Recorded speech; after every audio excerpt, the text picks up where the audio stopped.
ಬೆಂಗಳೂರು ದಕ್ಷಿಣ ವಿಧಾನಸಭಾ ಕ್ಷೇತ್ರದ ಕಾಂಗ್ರೆಸ್ ಮುಖಂಡರು ಗಣೇಶ್ ರೆಡ್ಡಿರವರು ಸರಳವಾಗಿ ತಮ್ಮ ನಿವಾಸದಲ್ಲಿ ಹುಟ್ಟುಹಬ್ಬವನ್ನು ಆಚರಿಸಿಕೊಂಡರು.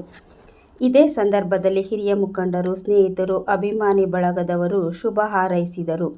ಮುಂದಿನ ದಿನಗಳಲ್ಲಿ ಆಯಸ್ಸು, ಆರೋಗ್ಯ, ಐಶ್ವರ್ಯ ಮತ್ತು ರಾಜಕೀಯದಲ್ಲಿ ಉನ್ನತ ಸ್ಥಾನಮಾನ ಸಿಗಲೆಂದು ಶುಭ ಹಾರೈಸಿದರು.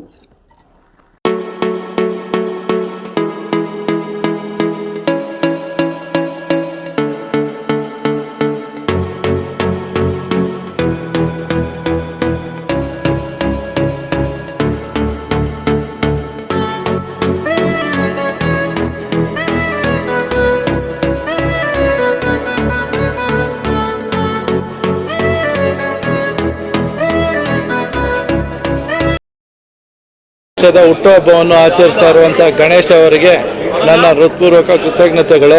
ಆಮೇಲೆ ಇದೇ ಥರ ಇನ್ನೂ ಮುಂದಕ್ಕೆ ಜೀವನದಲ್ಲಿ ಮತ್ತು ರಾಜಕೀಯದಲ್ಲಿ ಎಲ್ಲ ಮುನ್ನಡೆಯಲಿ. ಇನ್ನೂ ಅವ್ರಿಗೆ ಅವ್ರ ಕುಟುಂಬಕ್ಕೆ ಎಲ್ಲ ಆರೋಗ್ಯ ಎಲ್ಲ ಐಶ್ವರ್ಯ ಕೊಟ್ಟು ಮುನ್ನಡೆಸಲಿ. ಆಮೇಲೆ ಮುಂದಿನ BBMP GBA ಚುನಾವಣೆಯಲ್ಲಿ ಟಿಕೆಟ್ ಸಿಕ್ಕಿ ಇಲ್ಲಿ ಜನ ಸಹಕಾರ ನೀಡಿ ಎಲ್ಲ ಜಯಗಳಿಸಲಿ ಅಂತಂದ್ಬಿಟ್ಟು ಈ ಮಾತನ್ನು ಹೇಳೋದಕ್ಕೆ ಇಚ್ಛೆಪಡ್ತೀನಿ. ಹುಟ್ಟುಹಬ್ಬದ ಆರ್ಥಿಕ ಶುಭಾಶಯಗಳು. ಅವ್ರಿಗೆ ದೇವರು ಆರೋಗ್ಯ ಐಶ್ವರ್ಯ ಕೊಟ್ಟು ಇಂಥ ಹುಟ್ಟಿದ ಹಬ್ಬಗಳು ನೂರು ಆಚರಿಸ್ಕೊಳ್ಳಿ ಅಂತ ದೇವರಲ್ಲಿ ಪ್ರಾರ್ಥನೆ ಮಾಡ್ತೀವಿ. ಮತ್ತು ಅವ್ರದ್ದು ದಿನಚರಿ ಕೆಲಸಗಳೆಲ್ಲ ಸಮಾಜ ಸೇವೆ ಬಗ್ಗೆ ತುಂಬ ಕಾಳಜಿಯಿಂದ ಮಾಡ್ತಾ ಇದ್ದಾರೆ. ಒಂದು ಉತ್ತಮವಾದಂಥ ಒಂದು ಅಭ್ಯರ್ಥಿಯಾಗಿ ಚುನಾವಣಾ ರಂಗದಲ್ಲಿ ಇರಬೇಕು ಅಂತ ನಾವು ಆಸೆ ಪಡ್ತಾ ಇದ್ದೀವಿ. ಅವ್ರ ಸ್ನೇಹಿತರೆಲ್ಲ. ಶೇಖರ್ ರೆಡ್ಡಿ ಅಂತ. ಬೆಂಗಳೂರು ಎಲೆಕ್ಷನ್ ಅನೌನ್ಸ್ಮೆಂಟ್ ಆಗಿದೆ. ತಾವು ಈ ಭಾಗದಲ್ಲಿ ಒಬ್ಬ ಆಕಾಂಕ್ಷಿ ಅಂತ ಹೇಳಿ ಇಲ್ಲಿ ಸ್ಥಳೀಯರು ಹೇಳ್ತಾ ಇದ್ದಾರೆ. ನಿಮ್ಮ ಮುಂದಿನ ಒಂದು ಅಜೆಂಡಾ ಏನು ಸರ್?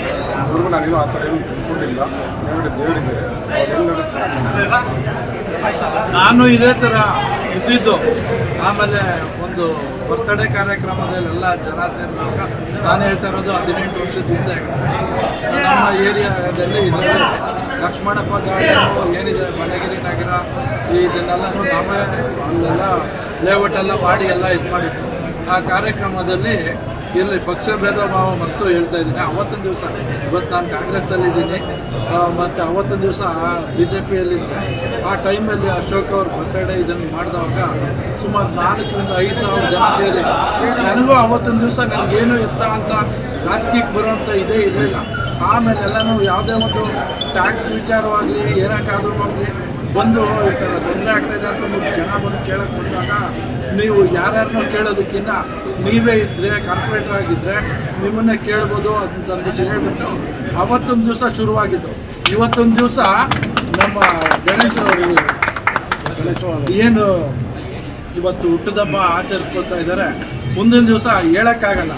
ರಾಜಕೀಯ ಇದೆಲ್ಲ ಹೇಳಿ ಕೇಳಿ ಎಲ್ಲ ಬರೋಲ್ಲ. ಅದೃಷ್ಟ ಒಂದಿತ್ತು ಅಂತಂದರೆ ಎಲ್ಲ ರೀತಿ ಒಳ್ಳೆಯದಾಗುತ್ತೆ ಅಂತ ಹೇಳ್ತಾ ಇದೆ. ಆಮೇಲೆ ಬೆಳಿಗ್ಗೆ ಹೊತ್ತು ಇವ್ರು ಬಂದಿದ್ರು, ಕುಬೇರಿ ಸರ್ ನಮ್ಮ ಜನ MLA ಸಾಹೇಬ್ರೆಲ್ಲ ಬರ್ತಾರೆ. ವಿಜಯಪುರ ರೆಡ್ಡಿ ಬಂದಿರೋ, ಆಂಧ್ರದಿಂದ ಬಂದಿದ್ದಾರೆ. ಎಲ್ಲ MLA ಸಾಹೇಬ್ರೆಲ್ಲ ಬಂದು ತಮಗೆ ಶುಭ ಹಾರೈಸ್ತಾ ಇದ್ದಾರೆ. ಅವ್ರಿಗೆಲ್ಲ ಏನು ತಿಳಿಸ್ತೀರಾ ಸರ್? ಮೊದಲನೇದಾಗಿ ಎಲ್ಲರಿಗೂ ನಾನು ಚಿರಋಣಿ ಆಗಿರ್ತೀನಿ. ಯಾಕಂದರೆ ಅವ್ರ ಕೆಲಸ ಕಾರ್ಯ ಎಲ್ಲ ಬಿಟ್ಟು ನಮಗೋಸ್ಕರ ಎಷ್ಟೆಷ್ಟೋ ದೂರದಿಂದ ಬರ್ತಾರೆ. ಅದಕ್ಕೋಸ್ಕರ ಎಲ್ಲರಿಗೂ ನಾನು ಚಿರಋಣಿ ಆಗಿರ್ತೀನಿ.